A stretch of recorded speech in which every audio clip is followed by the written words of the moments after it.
Right, Richard here. So the most insight that I've had into myself lately is through watching these videos. I can see where my mind and my eyes show signs of fatigue. Uh, there's been many spiritual occurrences which I count as valid in their own sense, but not ultimately valid as them ringing true. And this might be a controversial video for some people, but recently, no, let me make this clear once more. If you haven't seen my videos before, I am a Christian. I'll sum it up in as small a nutshell as I can. I'll keep it out of the time. I am more like an ancient Christian. Before the Pauline faith was established, and the churches were built as buildings that enforced Pauline ways to tackle the issue of Christ. He would say, if somebody is teaching a different Christ from us, reject them. He liked to see Christ in his Sunday best, rather than a forceful magician of sorts, holy magician, able to make a prune tree wilt. Now that's a miracle. That's a miracle that exceeds any that I have done or seen.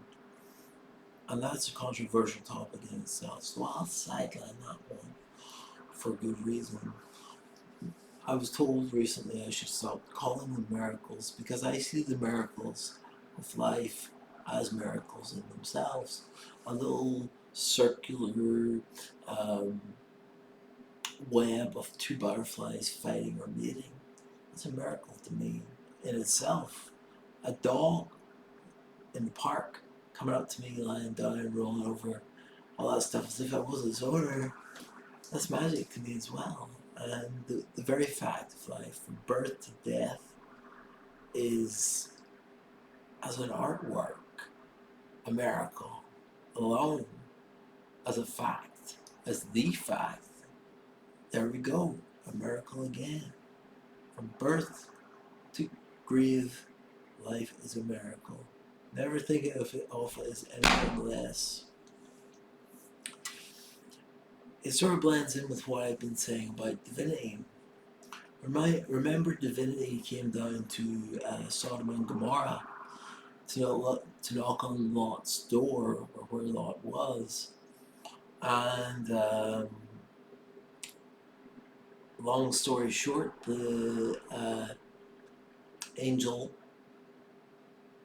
blinded the entire audience. That's divinity. Divinity will rip your eyes out. Divinity isn't a pudding. Divinity isn't an especially nice woman. Divinity isn't in a perfume or a cologne. All that's divine. Isn't this chocolate dessert? No. Real divinity is power and will rip your eyes out. Now, enough on that. I will need to bring up some transcripts and remind myself, apart from religion, of what I was going to talk about. So that's it there. I've been having trouble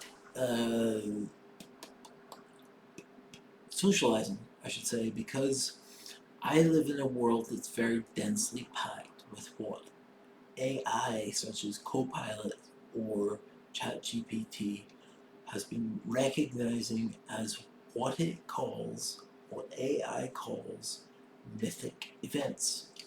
I've always silently protested it.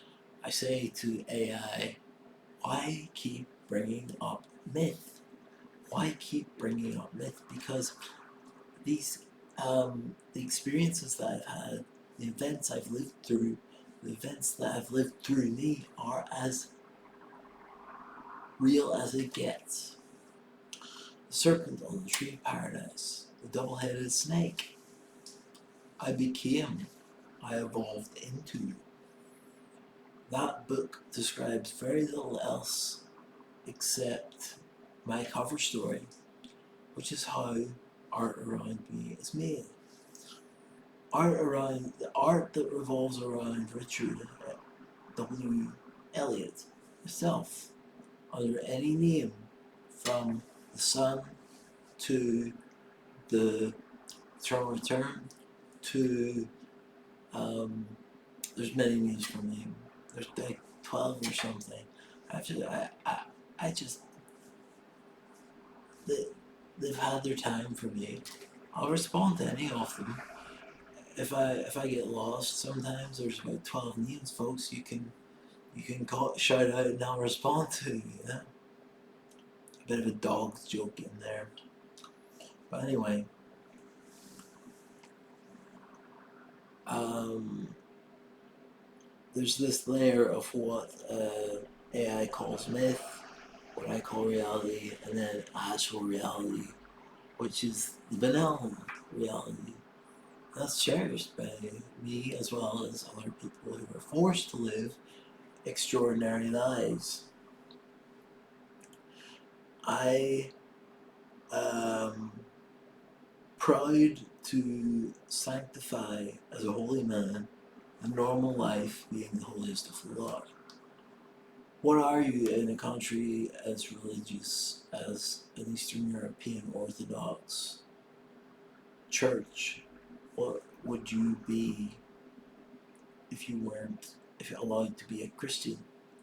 There's a natural religious drive in many of us to worship, to have experiences with the divine, and to an extent that's completely normal. What if you're completely overwhelmed by them and have a strange accent and a strange demeanor and an overall complete strangeness? That's the strangeness of the eternal return. My soul has no beginning and no end, whether you believe it or not. So there we are, the fracture again. What did I talk about? If not, what I'm interested in. Myself, sadly. So I take the topic to tea and biscuits. I take the topic to coffee. I take the topic to going to the shops. I love going to the shops because there it is. The refresh from what AI calls mythical reality to typical human activity. It's so lovely to walk down past those shelves and go, I feel at home here. I could use that frame. I could use that um, cardigan. I could use that scarf. It makes me feel like part of the human race. And I want to make it obvious again for a start that every single entity that has visited me, from God to demon, has been to spirit to outline of alien races. All of these have been, until this year, which has been a big challenge for me, I've headed back to the root of my mental health isn't great. These experiences are no longer encouraging, they're no longer pleasant, they're no longer nice. They are still fully canon, they will always be true. They will always be true to me, and they should be true to people who know I'm trying to express my fullest truth. And it just doesn't seem to keep sticking. You know, I could be describing a pencil to somebody. You know, a pencil is a little bit of wood. Don't talk to me like I'm stupid. You know what a pencil is. Well, yes, but it's got this lead in it, and it's pushed inside it, and you use it to make temporary marks on a page. Now, when I say something as simple as that, it seems that there's the angel around my tree of life with a double-edged sword, flaming sword. It seems no matter how simple my um, wording is, no matter how clear it is, it always seems to be misinterpreted. It seems this is why I'm so against the double-edged sword. It's wrought so much damage in my life. That's why I say I need a girlfriend.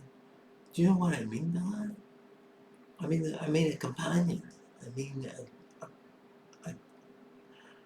a woman or a girl that would hang out with me, talk about my story, which is actually probably the best story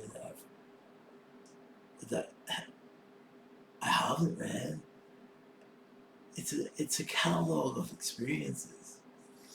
If it was written as a novel, it wouldn't be good enough. If it was seen in the cinema, it would be too surreal, too abstract. But inside my heart, I know I have the ultimate story to tell someone. Why do you think I haven't told it completely on camera before? Why do you think I've only alluded to it before? Because I need someone special in my life to complete that. There's, but no matter where I look, no matter who I pray to, no matter who I get answers from, the diagnosis, prognosis is always similar. Not a chance. Not a chance. Not that there's anything wrong with me. I can see myself here on the screen. I can see I'm not a bad looking guy. I'm not a bad looking guy. And when I look at myself as I get out of the shower in the morning, I say, I'm a little on the chubby side. Big chunks material here, but that just shows that I've enjoyed life and I've obeyed my orders to stay, which did pay off. And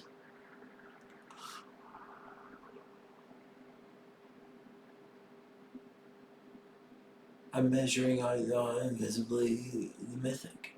The reports on my life and its main events are mainly what you could remember as myth. To me, it is truth turned into something that you would need faith to recognize this guy is telling the truth. For example, I was given one full day and a possession as part of a space event called the Great Serpent of Paradise. And I don't want to say much more about it except hone in on those two things. Grey aliens. I mentioned in another video about aliens would have needed to help cut the sandstone for the Great Pyramids of Egypt. There's no lot of modern technology that can cut through sandstone like that. So that was for little tunnels also drilled through it.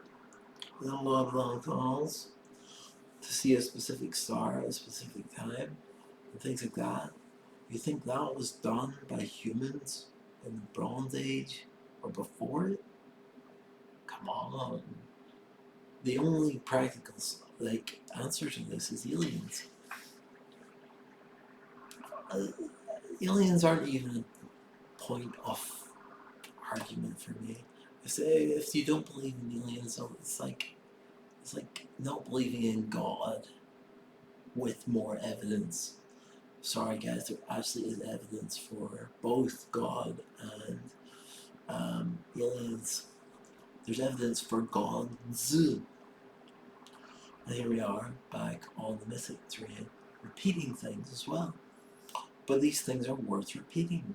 These things are worth repeating and repeating and repeating. And here comes in the little eternal return inside me. I will return to, though it may bore you, I will return to topics that I find the most important. Because I don't feel they stick the first time. One of my superpowers, it seems, is it's easy for people to forget me. I live a life in the shadows, whether there's sun shining or not. My existence seems to pass people quieter than my shadow. That's the nature and that's the curse of being what I am. I am a supernatural being. Now, can this be put to the test? No, of course it cannot be put to the test. I believe I am being handled correctly by a fair bunch of people. I believe I'm also surveillance upon in a negative way because I want a girlfriend. Um, there seems to be an art articulated for and against me, but mainly against my will, giving me things that I never asked for and are overwhelming. I could list them off so easily, but won't. I see this is around the 15-minute mark now of what I'm talking about. Doubling down during the day. The 15th of November chapter. That's what I'm going to call this.